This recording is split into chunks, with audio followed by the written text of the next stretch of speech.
I'm Dan. And I'm Neil. Now, a favourite topic today, food, and how food can influence your mood. Dan, tell me, what food makes you happy? Oh, you know, ice cream, chocolate. Chocolate always puts a smile on my face. And a few inches around your waistline. Sadly, the research we'll be looking at today doesn't suggest you eat more chocolate, but it does talk about bacteria. Bacteria? Those simple small organisms. They make me happy? Absolutely. The so-called good bacteria do. We'll get to that, but first we'll look at today's question. How many bacteria are there in the human body? Is it A, 39 million, B, 39 billion, or C, 39 trillion? They are pretty small. I'm going to go for C, 39 trillion. Well, we'll find out if you're right by counting them one by one. That's going to take longer than 6 minutes. Yes, it is, so let's get moving. Scientists believe your mental state is connected to the bacteria in your gut. My gut, my stomach, and the other organs my food passes through. Yes, researchers at McMaster University in Canada and University College Cork in Ireland have found that certain bacteria help reduce anxiety in mice. Anxiety, the state of being worried or anxious. I don't like the sound of an anxious mouse. Well, I'm afraid there's another mouse experiment coming up. Researchers at Kyushu University found germ-free mice showed more stress. Germs, a general word for bacteria and microorganisms, usually the ones which cause disease. So germs help reduce stress and anxiety in mice. Any research on humans? The BBC TV programme Trust Me, I'm a Doctor has just explored this. They looked at foods which are high in good bacteria, a claim which more and more food products are making these days. Yes, it's a phrase that appears a lot in marketing. But many traditional foods are high in good bacteria as well.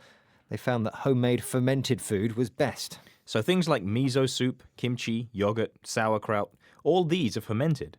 Have you tried all of those? I love miso soup and kimchi. And fermentation is the process where sugars in food are turned into acids and alcohol. Fermented foods are full of lots of good bacteria for your gut. Anything else from the BBC programme? Well, this is the man behind the BBC study, Dr. Michael Mosley. In this clip, a radio presenter asks him about the best kind of food to make us happy. What's the good mood food? What shall we eat now to cheer ourselves up? Mediterranean diet. Olive oil, oily fish full of omega-3, which is really good for the brain, whole grains, fruit, vegetables, sugar terrible for you. Not chocolate eclairs, then? Sadly not. That will make you feel good. It'll make you feel good for about 30 seconds until you finish it. Then you feel terribly, terribly guilty. Right, OK, Mediterranean it is. He said the best kind of food is the Mediterranean diet. Now, a diet can mean an eating plan designed to help you lose weight. But that's not what it means here. Here it refers to the food and drink eaten by a group of people. In this case, the people living around the Mediterranean Sea. Lots of oily fish, olive oil, grains, fruits and vegetables. And of course, add in plenty of fermented food too. And don't eat too many fatty, sugary, chocolatey things like chocolate eclairs. Those buns filled with cream and covered in chocolate. It's really not rocket science, is it? Eating healthily is pretty straightforward, even if the science behind it is complex. When you say something is not rocket science, you mean it's not difficult to understand. Now, are you ready for some counting? Ah, yes. You wanted me to count all the bacteria in my body. I said 39 trillion. And you were right. Woohoo! The number goes up and down, but on average, we're thought to have around 39 trillion bacterial cells in the body, according to the Weizmann Institute in Israel. The interesting thing is they think that there are only 30 trillion human cells in the body.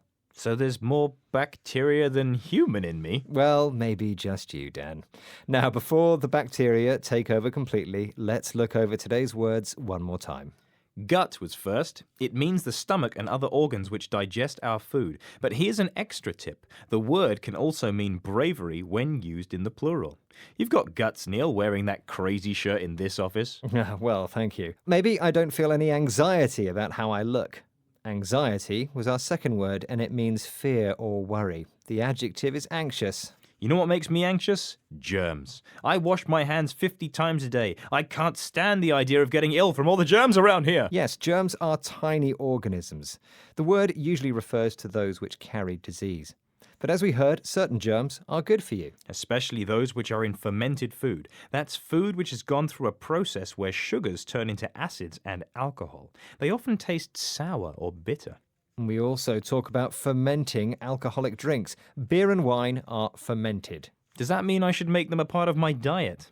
A diet not only means a healthy eating plan, but can also mean the foods and drinks consumed by an individual or group. Which country has the best diet, Neil? Well, in my opinion, the Japanese diet.